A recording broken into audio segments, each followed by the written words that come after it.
ఈ టీఎఫ్ఎల్ అనే కంపెనీ మీద పొల్యూషన్ చాలా అన్ని కంపెనీలు వెళ్తున్నాయి. ఈ TFL company red category company. ఈ కంపెనీ మీద చాలా కంప్లైంట్లు పెట్టిన. ఇగో నేను పెట్టిన కంప్లైంట్లన్నీ ఇగో చాలా డైరెక్షన్స్ ఇచ్చారు. పొల్యూషన్ బోర్డు వాళ్ళు చాలా డైరెక్షన్స్ ఇచ్చారు. కానీ ఈ కంపెనీ మీద ఎటువంటి యాక్షన్ తీసుకోవట్లా. ఇంకా పైపెచ్చు నన్ను కొంచెం మ్యాన్ హ్యాండ్లింగ్ చేయాలని, నన్ను బెదిరించాలనే ప్రయత్నం కూడా జరిగింది 1 సంవత్సరం క్రితం నేను ఎప్పుడైతే ఈ స్టార్ట్ చేసినో అప్పుడు.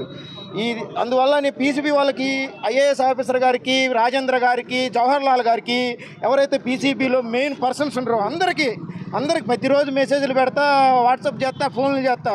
పోయి కలిసా, ఒక 50 సార్లు కలిసిన. ఇప్పటికి నో రెస్పాన్స్. అందులో కొంతమంది పొలిటికల్ లీడర్స్ కూడా ఇన్వాల్వ్ అయ్యి ఈ కంపెనీ వాళ్ళ కాడ ఏదో తీసుకొని మాకు అన్యాయం చేస్తారండి. మీరు ఎట్టయినా మీరు కొంచెం మాకు న్యాయం చేయాలని కోరుతున్నాం. ఈ పబ్లిక్ ఇంకా సీఎం గారిని రిక్వెస్ట్ చేస్తున్నాం. మేము రేవంత్ రెడ్డి గారికి పర్సనల్గా అభిమానులు, కొంచెం మాకు చేయాలా. ఇది హైడ్రా చేసినారు, అది మంచి పని చేసినారు, ఇది కూడా చేసినారు, ఇది కూడా రిజాల్వ్ చేయమని మేము కోరుతున్నాం సీఎం గారిని. ఇక్కడ ఎన్నో కాలనీలు ఉన్నాయి. ఈ చుట్టుపక్కల బాచుపల్లి సరౌండింగ్లో ఆనుకుని ఉన్న బొల్లారం ఇండస్ట్రియల్ ఏరియా నుంచి ఎన్నో గాలి నుంచి వచ్చే వ్యవస్థలు కానీ అవన్నీ ఎన్నో ఇబ్బందికరంగా మారినాయి. 2024కి జీవో ఉంది. ఇక్కడున్న ఫ్యాక్టరీలన్నీ తరలి వెళ్ళిపోవాలని చెప్పి 2024 లాస్ట్ ఇయర్ అని చెప్పి జీవో కూడా ఉంది. అయినా కానీ వీటిలన్నింటినీ ఉల్లంఘించి ఫ్యాక్టరీ వాళ్ళు ఇక్కడే ఇంకా దాని ఇండస్ట్రీలు నడుపుతున్నారు. దీనివల్ల ఎన్నో ఇబ్బందులు అవుతున్నాయి. మన గ్రౌండ్ వాటర్ అయితే టీడీఎస్ 3300 ఉంటుంది. గాలి వస్తే 400 ఉంటుంది గాలిది అయితే. ఇట్లా ఎన్నో ప్రాబ్లంలు ఉన్నాయి. ఇక్కడ ఉన్న పిల్లలకి కానీ పిల్లలు బ్లడ్ టెస్టులు చేపిస్తే దీనివల్ల పొల్యూషన్ వల్ల మీకు వస్తుందని చెప్పి డాక్టర్లు చెప్పడం కానీ, మాకు ఇంకా జ్వరాలు రావటం కానీ, ఫిట్స్ రావటం కానీ, పిల్లలకి ఎన్నో ఇబ్బందులు పడుతున్నారు.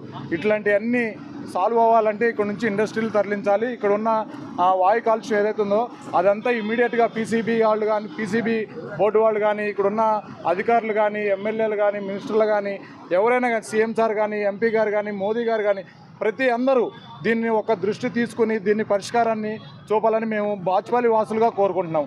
థ్యాంక్ యూ అండి. ఈ యాజిటేషన్లో పాల్గొన్నటువంటి ప్రతి ఒక్కరికి పేరు పేరున ధన్యవాదాలండి. ముందుగా ఈ యాజిటేషన్ ఎవరో పొలిటికల్ పార్టీ ఇంకోటో చేసింది కాదు. ఇక్కడ బొలారం చౌరస్తా, బొలారం చుట్టుపక్కల ఉన్నటువంటి రెసిడెంట్స్ చేస్తున్న యాజిటేషన్ ఇది. ఇప్పుడు గత కొన్ని సంవత్సరాలుగా మేము ఎన్నో వినతి పత్రాలు ఎన్నోసార్లు పొల్యూషన్ బోర్డుకి ఇవ్వడం జరిగింది.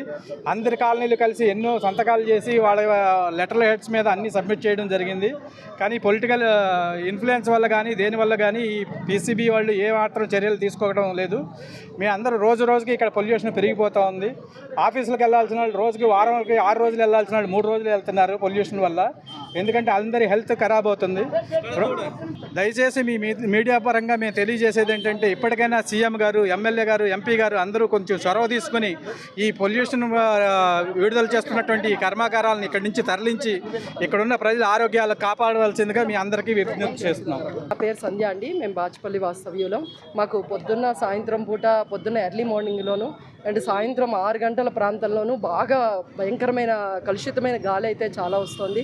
అది పిల్లలకి సరిగ్గా ఉండటం లేదు. రాబోయే తరాలకి మనం ఇవ్వగలిగేది స్వచ్ఛమైన గాలిని ఇస్తేనే తరాలు అనేది ముందరికి వెళతాయి. జీవితంలో ఇచ్చేది తల్లి ప్రేమ, స్వచ్ఛంగా కలుషితం లేనిది తల్లి ప్రేమ ఎంతో, అదేవిధంగా పిల్లల తాలూకా గాలి మనం ఇచ్చేది కూడా స్వచ్ఛంగా ఉండాలి. అది అయితే మనం ఇవ్వలేకపోతున్నందుకు ఒక ఆడదానిగా సిగ్గుపడుతున్నాను. దయచేసి ఈ విషయంలో సీఎం గారు నిర్ణయం తీసుకొని ఇమీడియట్లీ ఇక్కడ ఉన్న కర్మాగారాలని తీసుకువెళ్ళి మరో ప్రదేశానికి మార్చాలని, ఎవరికి ఇబ్బంది లేని ప్రదేశాలకు మార్చాలని కోరుకుంటున్నాము.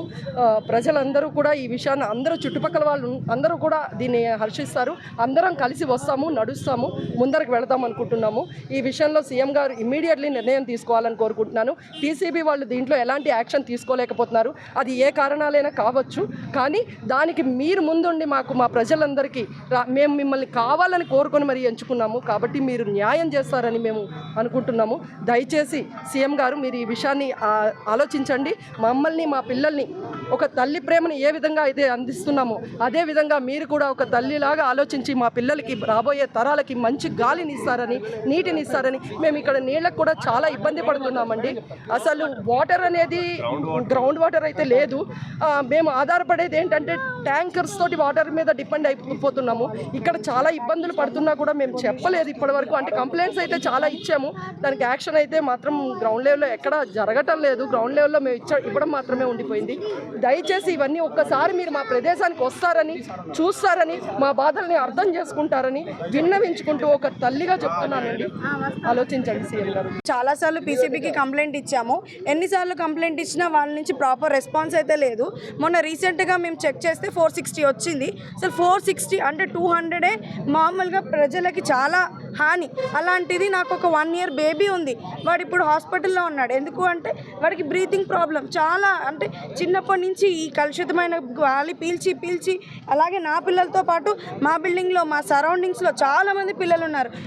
మాకు ఈ ఎయిర్ పొల్యూషనే కాకుండా గ్రౌండ్ వాటర్ కంప్లీట్గా పొల్యూట్ అయిపోయింది. టీడీఎస్ అనేది 3600 వస్తుంది. అసలు అంటే మేము కనీసం ఆ వాటర్ని మేము స్మెల్ కూడా చేయలేము.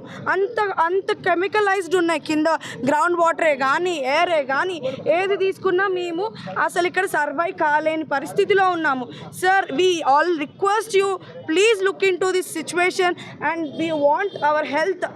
మెయిన్లీ మా పిల్లల హెల్త్ మాకు చాలా ఇంపార్టెంట్. ఎందుకంటే we have to give better health because of the better future. అందుకనే మీరు ఒక్కసారి ఈ ఏరియాని మీరు వచ్చి అట్లీస్ట్ ఒకసారి చెక్ చేస్తే మా ప్రాబ్లమ్స్ ఏంటి, మా కన్సర్న్స్ ఏంటి అని మీకు అర్థమవుతుంది. మోర్ ఓవర్ ఇదే కాకుండా ఎన్నిసార్లు ఇచ్చినా మీరు రెస్పాన్స్ అవ్వట్లేదు. అందుకే ఈరోజు ప్రొటెస్ట్కి చేయాల్సి వస్తుంది. లేదు మీరే మా ప్రాబ్లమ్ని మేము కంప్లైంట్ ఇచ్చినప్పుడు చూస్తుంటే మేము ఇంతవరకు వచ్చేవాళ్ళము కాదు. ఇలాంటి ప్రాబ్లం మీకు కూడా మేము క్రియేట్ చేసేవాళ్ళం కాదు. మా పరిస్థితి కూడా ఆలోచించండి. మా ప్రాబ్లమ్ని కూడా మీరు ఒకసారి కన్సిడర్ చేసి మా ప్రాబ్లమ్ని మీరు సాల్వ్ చేస్తారని మీడియా ద్వారా నేను రిక్వెస్ట్ చేసుకుంటున్నాను అందరినీ. ఈ ఇండస్ట్రియల్ వల్ల, ఈ పొగ వల్ల మా ఆరోగ్యాలు పాడైపోతున్నాయి. చిన్న పిల్లలు ఉన్నారు మాకు, వాళ్ళ ఆరోగ్యాలు పాడైపోతున్నాయి. ఎప్పుడు జ్వరాలు, జలుబులు, దగ్గులు. వాళ్ళ ఆరోగ్యం బాగోలేకపోతే మేము ఇక్కడ ఉండేందుకు సార్? ఇచ్చినందుకైనా మాకు న్యాయం చేయాలి కదా.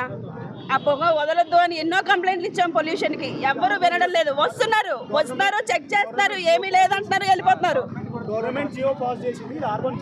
సార్, గవర్నమెంట్ జియో పాస్ చేసింది. సో ప్లీజ్ సార్, మా అందరి రిక్వెస్ట్ ఒకటే, దయచేసి మాకు న్యాయం చేయండి. ఈ పొల్యూషన్ ఆపించి మా పిల్లలు మేము అందరం బాగుండాలి. మేము ఎవరికి ఇబ్బంది పెట్టాలనుకుంటలేదు. మమ్మల్ని ఎవరు ఇబ్బంది పెట్టకండి. దయచేసి మమ్మల్ని అర్థం చేసుకొని దీనికి ఏదో ఒక జస్టిస్ పరిష్కారం ఇప్పించండి చాలు. Due to this pollution, we can't stand in our homes. Please save us from this pollution. Factory వల్ల మాకు బ్రీతింగ్ ప్రాబ్లం వచ్చింది. మేము ఆడుకోలేకపోతున్నాం. మాకు ఎక్కువ జ్వరాలు ఇంకా దగ్గులు వస్తున్నాం. ప్లీజ్